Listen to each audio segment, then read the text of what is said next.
Okay, I'm Bob Scarfo, and I'm a landscape architect. My wife keeps telling me I should introduce myself in terms of my PhD. It's in social geography, because when you hear landscape architect, it's a lot of the same reaction that my dad gave me when I switched from civil engineering. In 1965, I went in and I said, Dad, I just can't be a civil engineer for the rest of my life. You know, I found landscape architecture, and being the good Italian that he is, he says, what are you doing? He says, 4 years of university to plant bushes. And today's just another step in the direction of trying to prove to Dad that it's much more than planting bushes. What I want to do today is take you on a little trip and hopefully kick some of your heads open and maybe give a few of you some new direction. Rock gyms, coffee shops, and the end of suburbia, I'll be honest with you, I'm not sure if I'll bring that into the talk at all. I just thought it would be attractive and bring you to the here. You know, so actually it is part of it. I feel, and I'll come back to it near the end, rock gyms and coffee shops are where people come together on a regular basis, all kinds of people.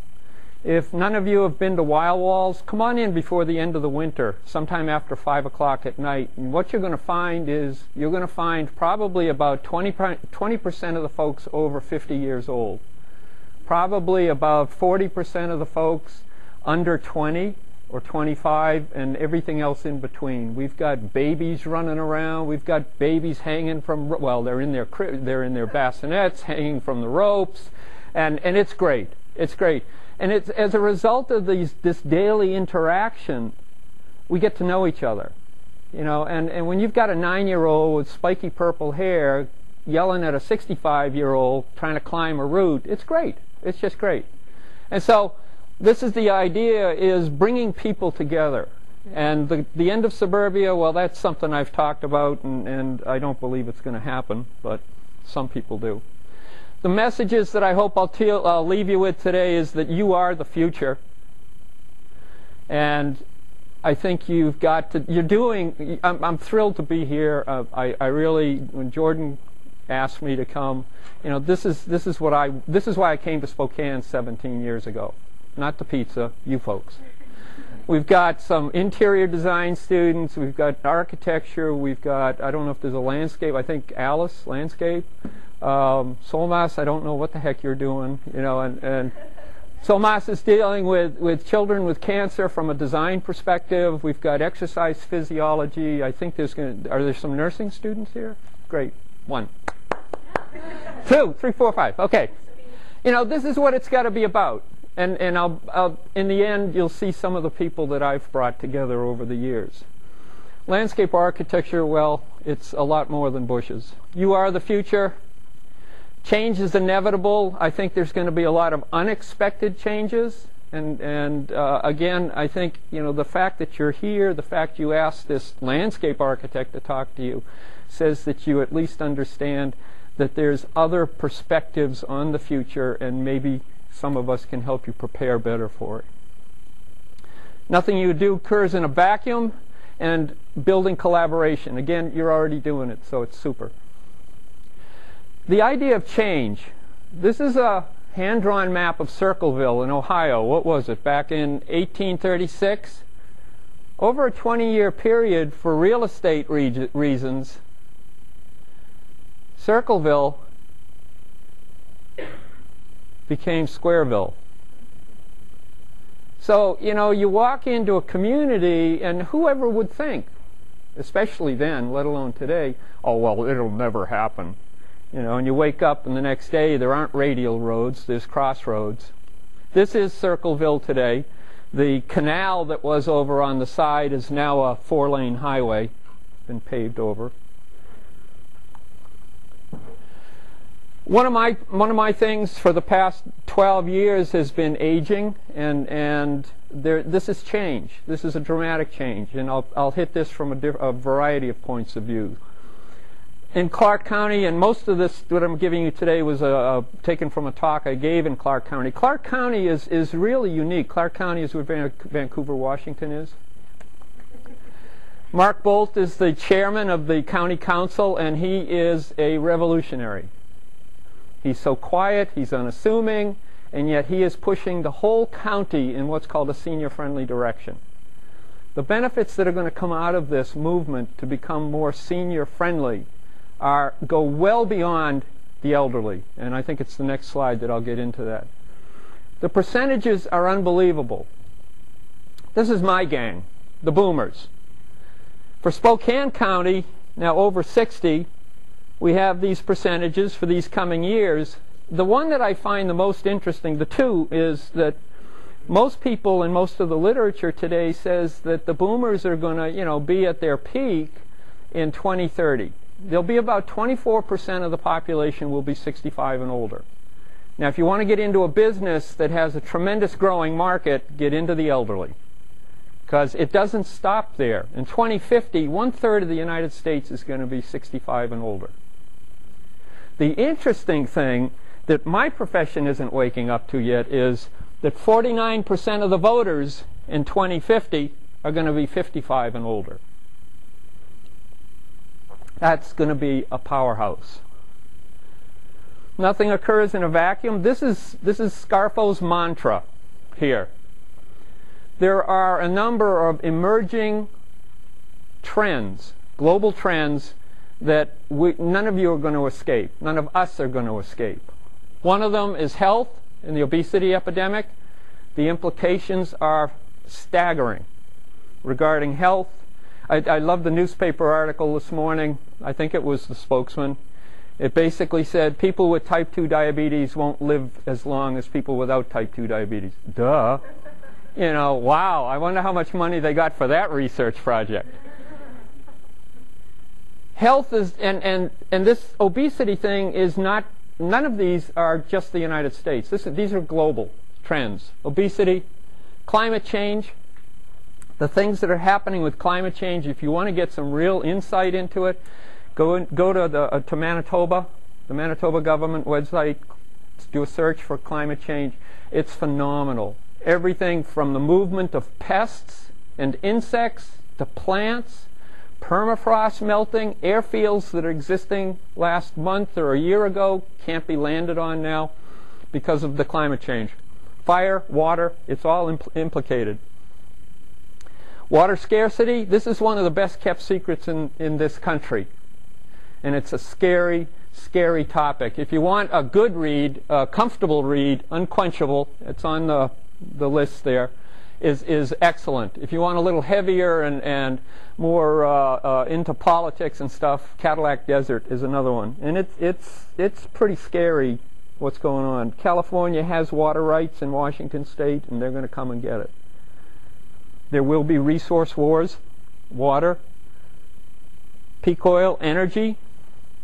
This is, if you want to read a really scary book, The Long Emergency. James Kunstler is the town crier for peak oil. He's out there scaring the hell out of everybody. My wife got me to read Long Emergency. I think it came out about 8 years ago. I read the whole thing. I got so depressed that I got to the end and I thought, I must have dozed off on that one page that had the good message in it. So I reread the whole thing. I got even more depressed. Peak oil is the idea that we've pulled the first half of what's in the earth out of the earth, and from now on it gets harder and harder to pull the oil, the petroleum, out of the earth, and the prices are just going to continue to go up. The last one is aging, and no, I don't have a subscription to Geezer Jock yet, but I'm getting there. These are the 5 trends that I've latched onto over the past 12 years. The interesting thing about these 5 trends is that they are all global, national, regional, local, neighborhood, and personal. The good news is that they converge and they overlap. They are first-time ever events, and so we don't know what to do. And when you run into people like I run into them who are arguing for continuing to do it the way we've always done it, they're in deep shit.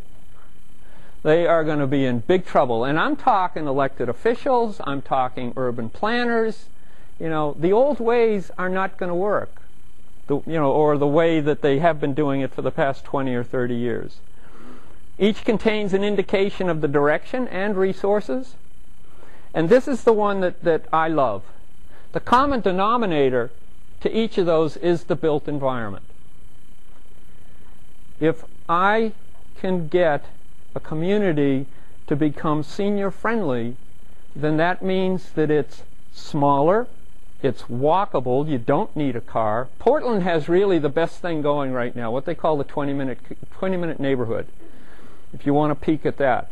If you have a 20-minute neighborhood, then what you have is you have a community that you don't need a car, you have a walkable place where people interact with each other, you have a smaller carbon footprint, you are not shedding water down drains at the rate that most communities are. And so each one of these trends then is going to benefit by us moving in a senior-friendly direction. Yeah? What is it in the 20-minute neighborhood that results in less water drainage? The smaller footprint overall. In other words, if we took what we have now here in Spokane is Spokane, Spokane Valley, and all the roads. If we reduce that by 20%, we reduce that impervious surface by 20%. The water goes into the ground rather than down pipes. You add in what's called LID, or low impact design, then these are designs, and Portland has them, Seattle has them now. These are designs where instead of sending water down drains, they collect water in arc features and things like that, and it leaches into the ground. It stays local. And yeah, please, stop me at any point if you have a question. Mobility. This is, I laughed at this when I put it up about 2 months ago. My mother got on her little scooter last week before the snowstorm and headed off down. She calls me. She says, "Oh, I'm on 57th near Regal." And I'm going, "Oh, no!" My big fear was, right away, I says, "Did you charge it up before you hit the road?" And I'm just thinking, "Oh, shit, no, I got to go out there. We're going to have to somehow get it in the van." And she made it home. The really neat thing is, her uncle did this back in 1955. He had a motorized wheelchair back in 1955, and he would come from his house 2 miles away from where we live, cross a 4-lane highway, and come visit us. So she's got it, hey, if my uncle did it, I can do it.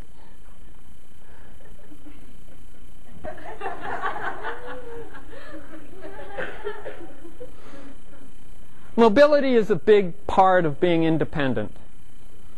If you want a really fun read, it's David Owen, O-W-E-N, David Owen's book called Green Metropolis.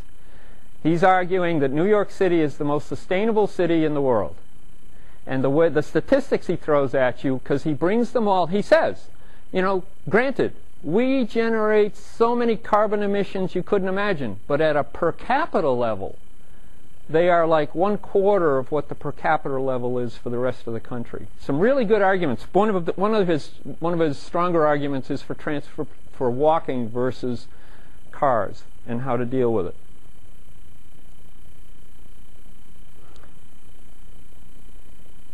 That's me. That's probably going to be me.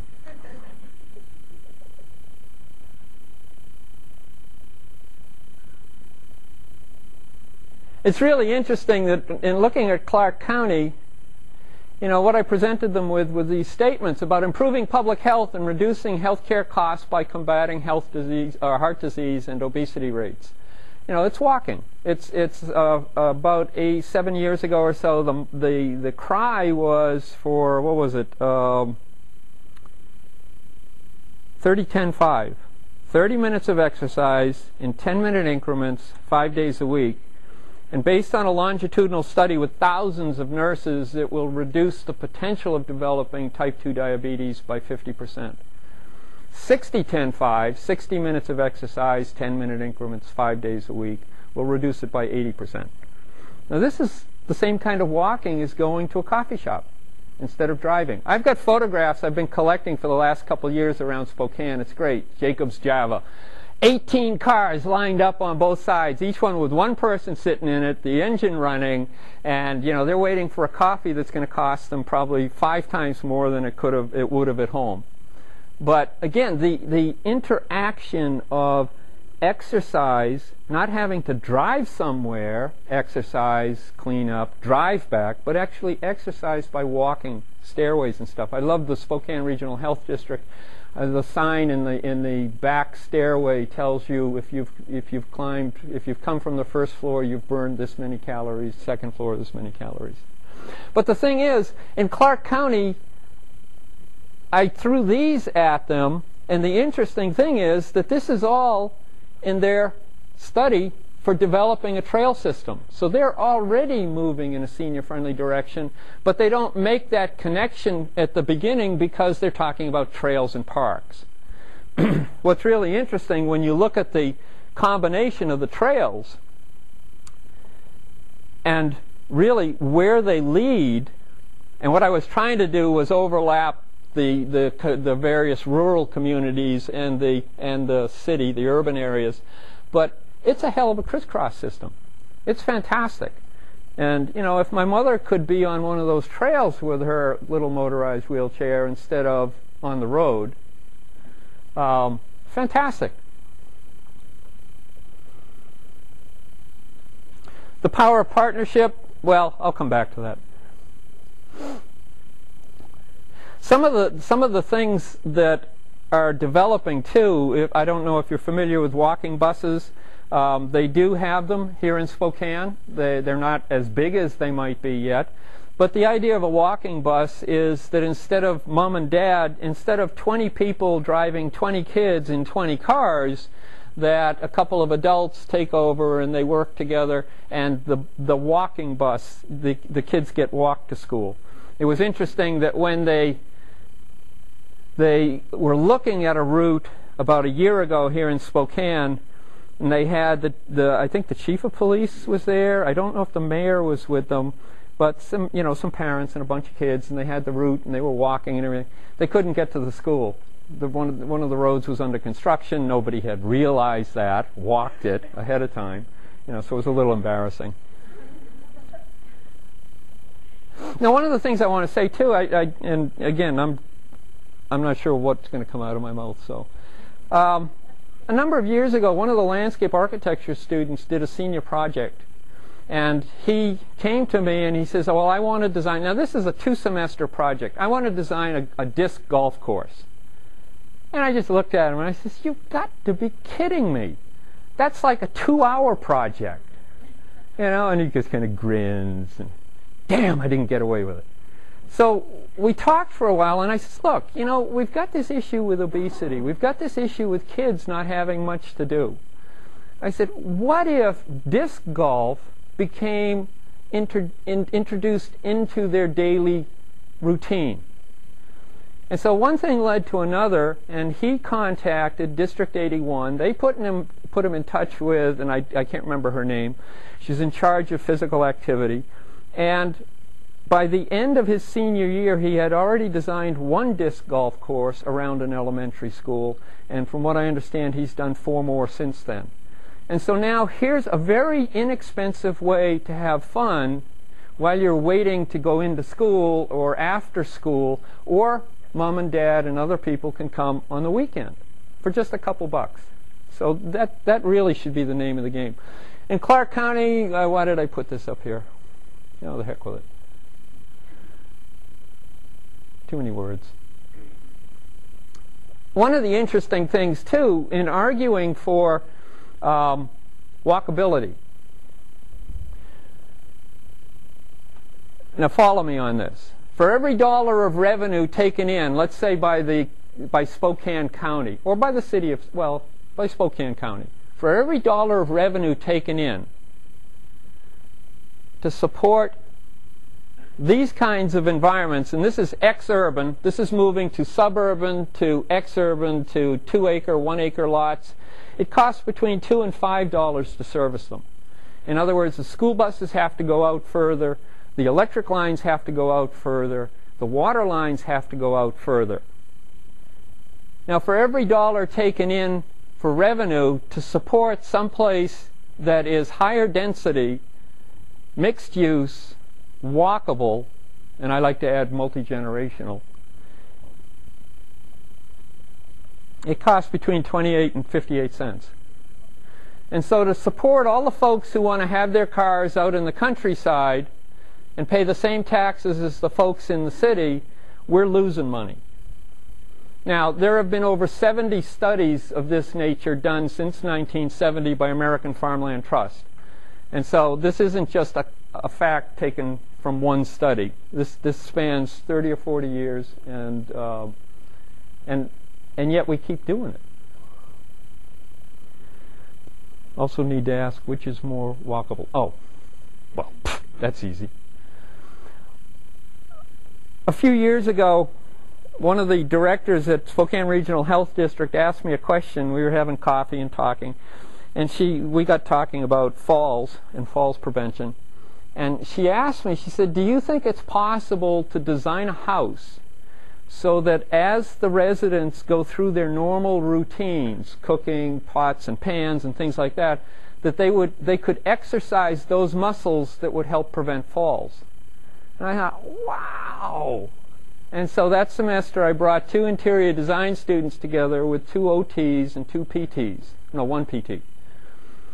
I don't think they went anywhere near far enough, but they did begin to show that there's some possibility. I also had them talk with the director of the Falls Prevention Institute down at Cal Poly Pomona, and we got a little bit of cross-fertilization going there. The interesting thing, though, that they came up with was that if we could prevent just 1% of falls, we could reduce the direct and indirect healthcare costs by $550 million. 1%. This was, I had to throw these in. These are some of the designs that they came up with, and they did. They worked with the OTs and the PTs, and they worked with understanding what muscles were needed to be exercised. And this one's a hoot, and you'll see it in action. This is actually a seat. You're just going to stick your butt in there and do things. This is a handle for a door. I like this one the best because it's the most likely to become real. That one there is like something from Cirque du Soleil. They were in the right direction. They were. The seat, we never really quite established how it would stay fixed to the floor and not, with my luck I'd be going like this and like this, like this, But again, they were realizing that there are certain you're going to start working certain muscles by leaning back a little bit.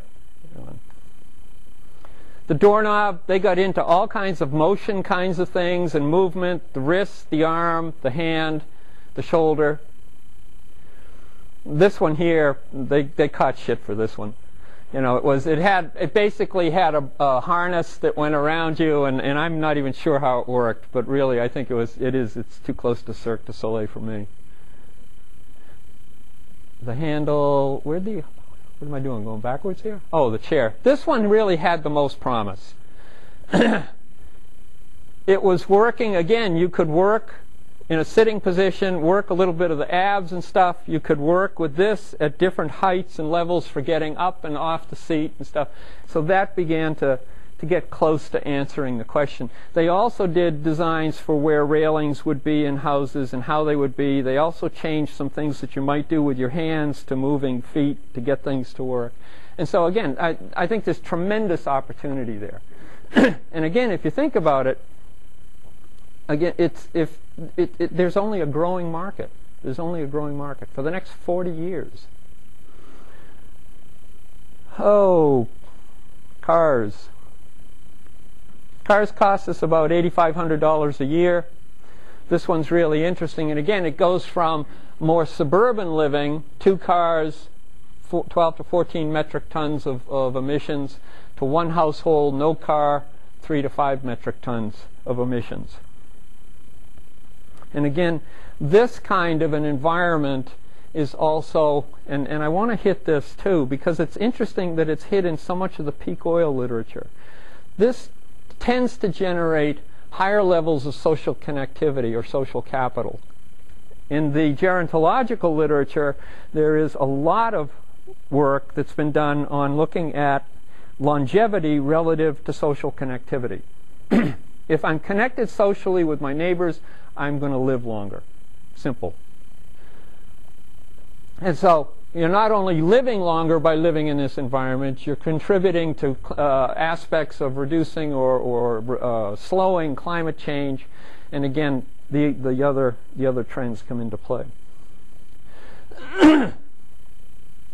One of the things that's interesting is that with a number of these trends, there are examples that are out there already. If you haven't seen the DVD Power of Community, there is one at the public library, and I believe I gave them one of these too. This was what happened in Cuba when Russia pulled out back around, what was it, 88 or something, I think? When Russia pulled out, Cuba lost 80% of its oil overnight. They experienced peak oil overnight. The changes that had to take place, the average Cuban in the next 2 years lost 20 pounds because they lost fertilizer and they lost pesticides. They had to turn, and they did turn, to an organic farming basis. And again, it's quite interesting what they did. But what they did is also, in surviving, giving us examples of things we need to be moving towards. This one here, A Convenient Truth, is about Curitiba, Brazil. And if you've never heard of Jamie Lerner, he was the, I think, 3-time mayor. He was also governor for the state that Curitiba is in. He's an architect. The other mayors that followed him were engineers, landscape architects. And it's too bad. I would really like to see, I talked with the producer, Maria, and I would like to see them do a follow-up on this with what they did. This has been awarded as the most ecological city in the world. And with next to no money, they made these changes. They changed the transportation. They changed how they developed their suburban areas, their village centers, things like that, the downtown. They did one thing downtown. It's fantastic. On a Friday night, they closed the main road in the center of Curitiba, and on Monday morning it was a pedestrian mall. The shop owners went berserk. They were going to sue. They were going to storm City Hall. Within a very short period of time, they began to realize there were more people and they were selling more. And the shop owners that still had automobiles on the street were saying, "Would you close this street down too?" You know, and so really, really interesting examples of moving to a pedestrian environment. Of how do we get there? One of the beautiful things of Curitiba, and this is the best example. The what do they call favelas? The slums are so tight and so narrow that when Jamie Lerner wanted to clean them up, they couldn't get trucks in there.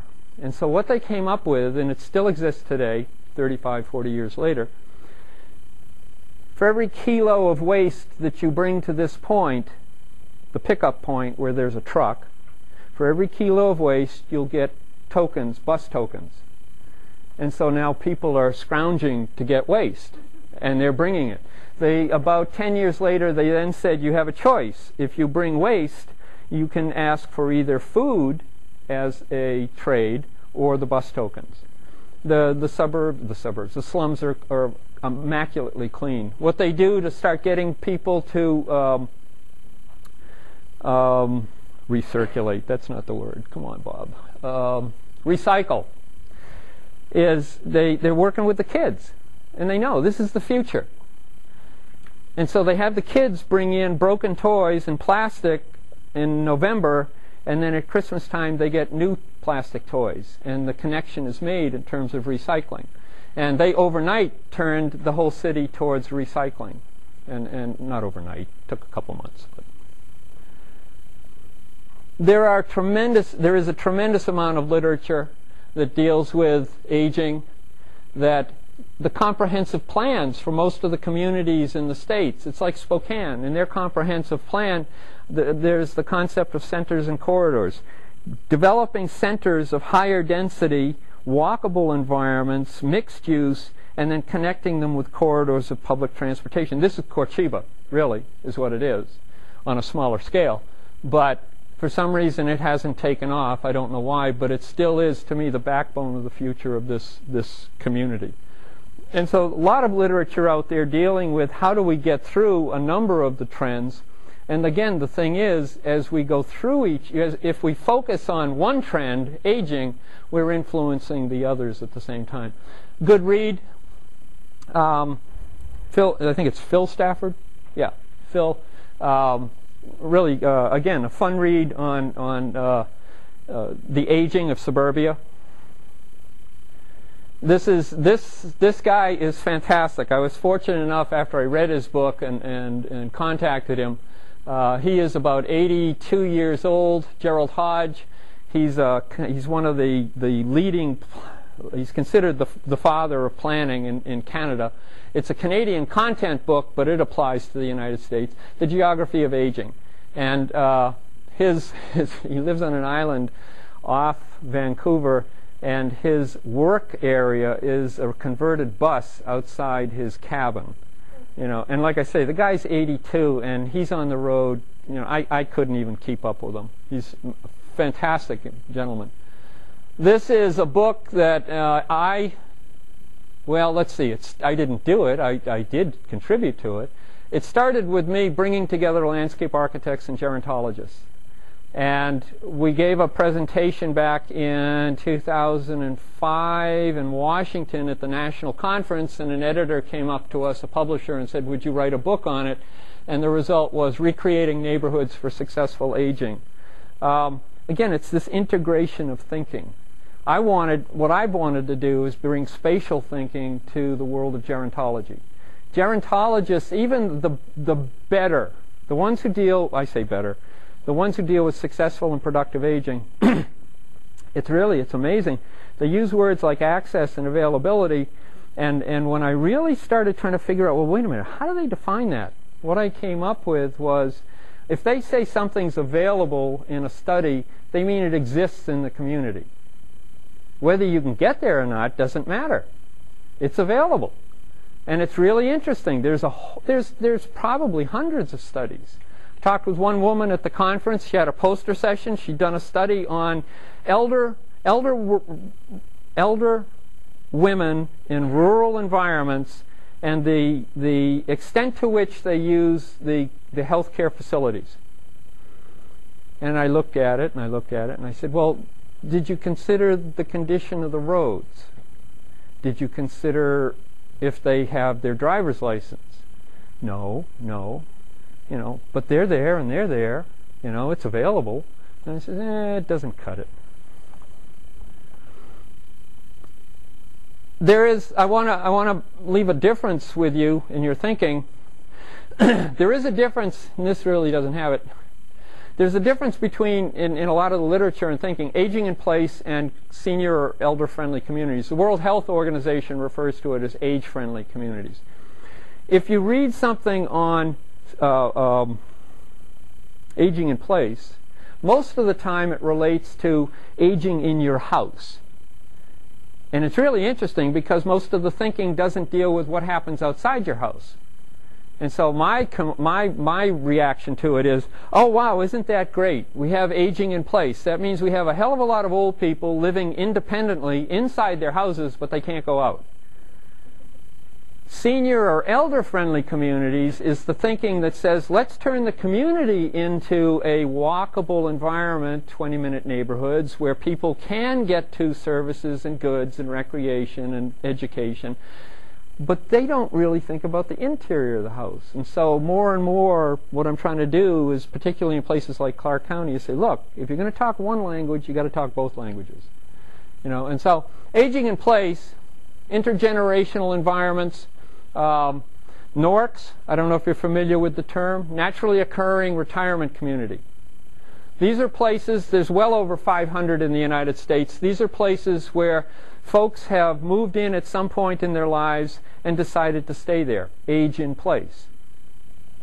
And some of them are really good, some of them are really exciting, some of them are not so, and some of them are really the people can't move out. It's usually a poverty, a low-income neighborhood. Continuing care retirement communities. Again, these are walkable. These, to a great extent, are walkable. Some of them are not. They still require an automobile. Retrofitting. Med Cottage is moving cottages into infilling in backyards and stuff. And the 20-minute cluster. Again, we have now in the zoning in Spokane the opportunity to do a little bit of this, but it still hasn't gone far enough. There is, if you go online, and I can't remember the website, you can put in your address, and you probably Google like walkable neighborhoods or something. You can put in your address, and it'll give you a rating on how walkable your neighborhood is. I was really disappointed that mine isn't that good. Even though I knew this when I bought the place, it's a mile from 2 different grocery stores. So, lifelong living in place. There's what's happening outside the University of British Columbia in Vancouver fits this to a T. A lot of really neat stuff online. Community building. Again, and I don't think I finished the thought. The idea of building communities, the idea of social connectivity, the idea of people crossing paths and getting to know each other instead of driving in cars means that if there's a crisis, then you can help each other. You know, and what was really interesting is that in the peak oil literature in 8 and 9 years ago, literally in some books it was only a sentence. Those communities with higher levels of social connectivity will better survive the energy downturn. There's been a lot more written about that since then because they believe this is one of the solutions to low energy or lower use of energy. What have I got here?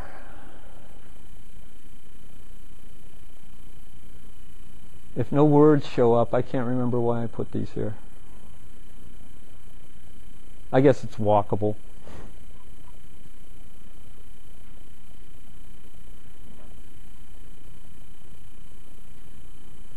Yeah, it's walkable. Again, this really is. This is the exercise. There was a study done, and this is what designers literally since the Greeks have been talking about health and exercise. And what's interesting is landscape architects, urban planners, rural planners have been talking about health and design of communities. The only thing is that we're not scientists, and so no one listens to us. And then all of a sudden, about 15 or 18 years ago, Ewing came along and did a study. And basically what he showed was that if you move to Atlanta, Georgia, in the next year you're going to gain 6 pounds. If you move to New York City or Chicago, in the next year you're going to lose 4 to 6 pounds. The difference is an automobile-oriented community versus a walkable community. And if you really want to see something interesting, go online or email me and I'll send it to you. The study that was done regarding asthma attacks in Atlanta, Georgia, when they had the Olympics.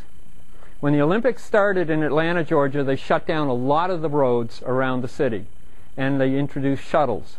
The asthma, you look at the graph. They go numbers of cars on the road, 2 weeks, back up. Asthma, acute asthma attacks, clinic visits to clinics, right along and back up again. It's amazing, the connection.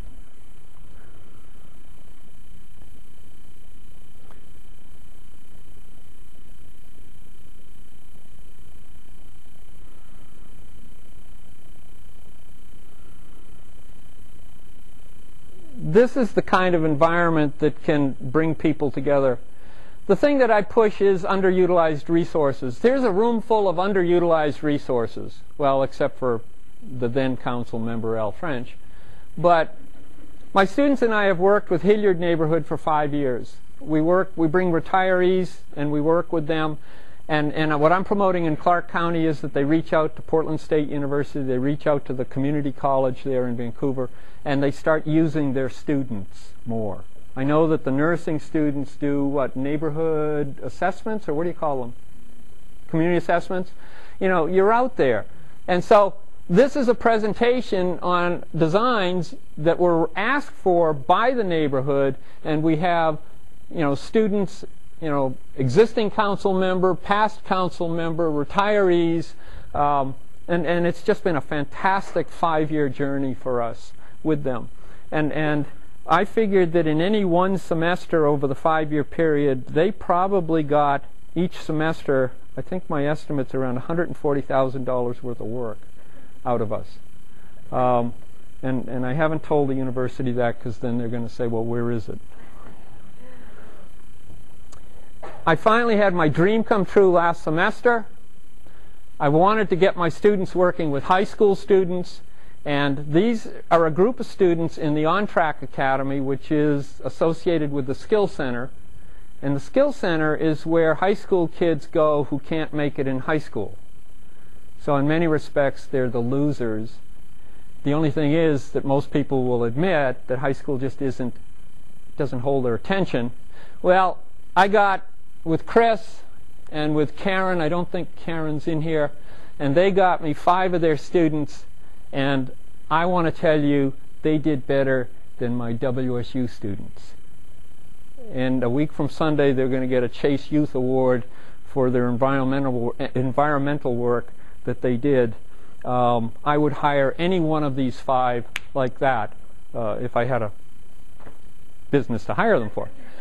They were fantastic. And so we had high school students working with university students, working with retirees, working with business people, and it was amazing. And again, I listen to these people in city and county positions. Well, we don't have the money. We don't have the money. That is just such crap. We've got so many resources.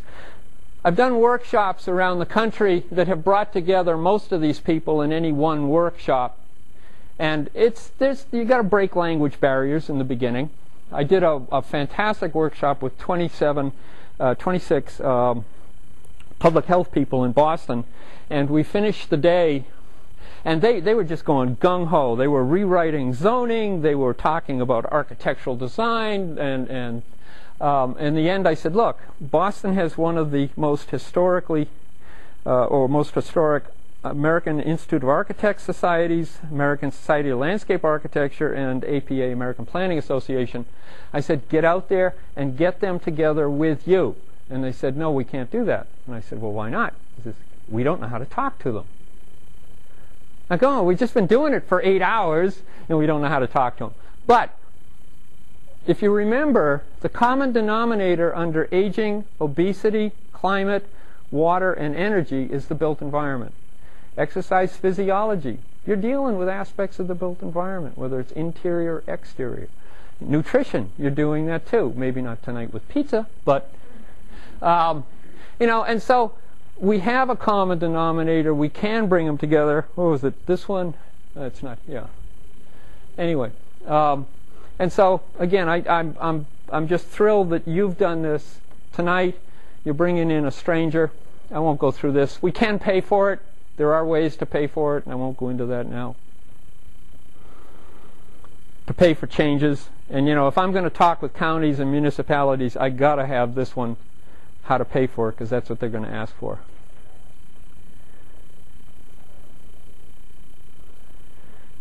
Oh, rock gyms, coffee shops, and the end of suburbia. I guess it's just coming together. Kunstler argues that, and there is a DVD on the end of suburbia, he says that it's going to turn into a Mad Max wasteland because people aren't going to be able to live out there. They can't drive back and forth and all of that. That's not going to happen. What I believe is going to happen is we're going to go back to village centers, and we're going to go back to town center development. And that the development community, if supported, is going to move us in that direction. And we will become more walkable. What can the average citizen do to encourage walking-friendly neighborhoods or environments and discourage car-centric environments? That's a good question. The biggest thing I could say is to lobby for it. I think that we have, and I think there is an argument to be made dollar-wise. As I say, if it's a smaller, tighter community, it's less costly to maintain and sustain. There are arguments, when it goes to McKinstry and McKinsey, they're two different companies. A walkable community will cost a family less to live in if it's walkable in the sense of bringing home and employment closer together, bringing school and home closer together. And so individuals are saving money. Companies are saving money. Tesoro over in Skagit County, if their employees exercise for half an hour, they get an extra half hour for lunch. They've had a program for years now where you do a threshold thing on your weight and your condition, and if you show improvement, the company picks up your health care benefits because they know it's going to cost less because you're healthier. And so these are the kinds of arguments to start making and getting them in front of the great unwashed leaders that we have. Yeah. From everything you're saying, walkable communities are great and wonderful, and I wouldn't dispute that at any level, but why are they not the way things are done? Why do we have metastatic growth of suburbs instead of walkable communities? That's a good question. I think it's aspirational. People always wanted their little castle under carved land. We've had enough land to do it. You don't think so? No. No, you look at the congressional records from 1947 to 1949, and what you're going to see is, you remember the cartoon movie Who Killed Roger Rabbit? The premise there is that somebody took over the mass transit system in Los Angeles. That's exactly what happened. The somebody was big oil, big rubber, and big auto. And in the congressional records, what you'll see, and there are a couple of papers on it, what you'll see is that the government, when World War II ended, the government had already set aside millions of dollars for refurbishing and improving inner cities. After the lobbying efforts got done, we found suburbia. You're right in the sense that people have wanted to move out into the country, and there are accounts, Andrew Jackson Downing and stuff like that, the Hudson River Valley, and there was a suburban area. Actually, Turner's Falls, Massachusetts is fascinating. River-wise and energy-wise, very similar to Spokane. They actually had a suburban development with, same as Spokane, trolley cars bringing the workers to the mills. And so it has been there to an extent, but we have typically been urban. We are going back to urban, but again, can people afford to give up their homes and stuff like that? Something's got to change in that regard. It's going to be a lobbying effort, and I do believe, and this goes to my students, the power that we have. We're designers. We don't read. We don't write. We draw pictures. The thing is, you put a picture in front of a group of people, and suddenly they're focusing their attention on what's there. You use words, particularly when we talk this talk. You use words, where does everybody's heads go? The worst possible image they could possibly imagine. And so using visuals with your arguments is really a powerful, powerful tool. What have I got here? Oh, come on. You are the future. Keep doing what you're doing. Break down the silos, and I think you're doing that already. I know that this is Moran, one of the nemesis in my life, my doctoral assistant, and he and the gang are doing the same thing the exercise physiology group is doing, is reaching out and bringing strangers in. Change is inevitable. I'll come back to that in just a second. We can use the past as examples or providing examples in terms of walkable particularly. Nothing occurs in a vacuum. There was a poet back in the 1880s, and he said something about when you pick a daisy, you move the stars, and that really is true. And keep building the collaborations that you're building tonight here. 2 thoughts for the future. I love these. This is, if you get an email from me, you'll see this at the bottom. The trouble with our times is that the future is not what it used to be. And then there's Einstein. We can't solve problems by using the same kind of thinking we used when we created them. Thanks.